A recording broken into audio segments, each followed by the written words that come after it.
ক্যান্সারে আক্রান্ত শিশুদের দেখেই কিছু একটা করার জেদ চেপেছিল তাঁদের, সেই থেকেই শুরু। 2023-এ যে সংখ্যাটা ছিল 7, চলতি বছরে সেই সংখ্যাটাই পৌঁছেছে 10-এ। বার্ষিক অনুষ্ঠানের মঞ্চ থেকে এবার 10 জন ক্যান্সার আক্রান্ত শিশু এবং এক থ্যালাসেমিয়ায় আক্রান্ত শিশুর পরিবারের হাতে আর্থিক সাহায্য তুলে দিল নিক্কন। আমাদের নিক্কনের খুব অ্যাক্টিভ মেম্বার, মানে আমাদের সকলের খুব কাছের, আমার প্রিয় একজন বন্ধু বান্ধবী আমাদের সবার। সে আমাদের ক্যান্সার আক্রান্ত হয় 2020 সালে। তো অনেক চেষ্টা করেও 2023 সালে ও চলে যায় আমাদের সবাইকে ছেড়ে। তো তারপর থেকে নিক্কনের আরও সবার প্রচেষ্টা যে ক্যান্সার পেশেন্টের যদি আমরা কিছু হেল্প করতে পারি, কারণ চোখের সামনে আমরা ওর মৃত্যুটা দেখেছি সবাই। তো ওই বাচ্চাদের মধ্যে দিয়েও বেঁচে থাকুক আমাদের সঙ্গে, এটাই আমরা চাই। নাচের প্রতি ভালোবাসা, আর সেই ভালোবাসাই বাকিদের মধ্যে ছড়িয়ে দিতে নিক্কন ডান্স গ্রুপের জন্ম দিয়েছিলেন এক গৃহবধূ। এরপর দেখতে দেখতে 7 বছর পার করে ফেলেছেন তাঁরা।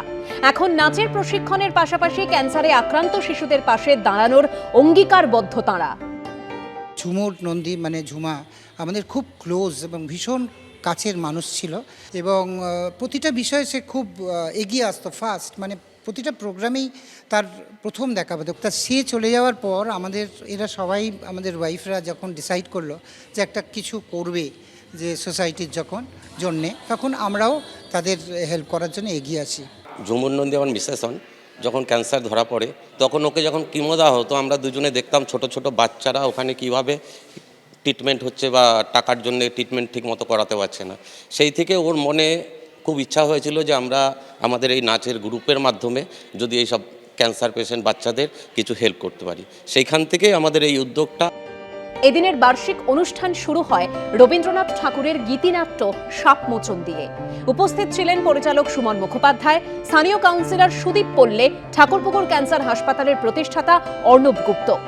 এদিনের অনুষ্ঠানে উপস্থিত থেকে এই উদ্যোগে পাশে থাকার আশ্বাস দেন সুমন মুখোপাধ্যায়।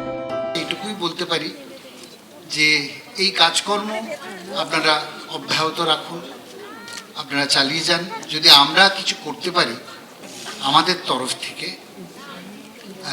তাহলে আমি নিশ্চয়ই সঙ্গে থাকব।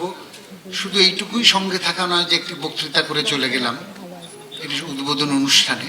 যদি আর কোনো কাজে লাগতে পারি কোনোভাবে, তাহলে সেই প্রস্তাব দিয়ে রাখলাম, আমি সবসময় থাকব।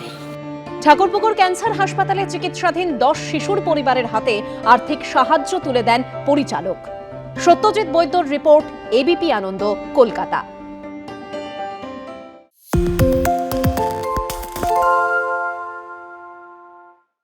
আরে চাটা দে ভাই, আমার একটা চা দেন।